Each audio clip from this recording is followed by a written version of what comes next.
விழித்தெழு என்பது நமக்கு நாமே என்பதல்ல, எனக்கு நானே அப்படின்றது. எனக்கு நானே அப்படின்றது சுயநலம் இல்லைங்க, சுகநலம். சுகநலம்னா என்ன?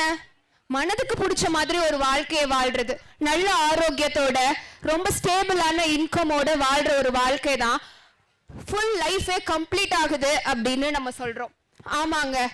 அது மட்டும் இல்லாம இதை எல்லாத்தையும் ஆரம்பிக்கிறதுக்கு முன்னாடி நம்ம உள்ளுக்குள்ள இருந்து ஒரு மகிழ்ச்சியோட எல்லா விஷயத்தையும் ஆரம்பிச்சோம்னா அந்த விஷயம் சந்தோஷமா முடிவடையும்னு நம்ம நினைப்போம். அது மாதிரி உள்ளிருந்து ஒரு சந்தோஷத்தோட ஆரம்பிச்ச ஒரு அமைப்பு தான் நம்ம விழித்தெழு.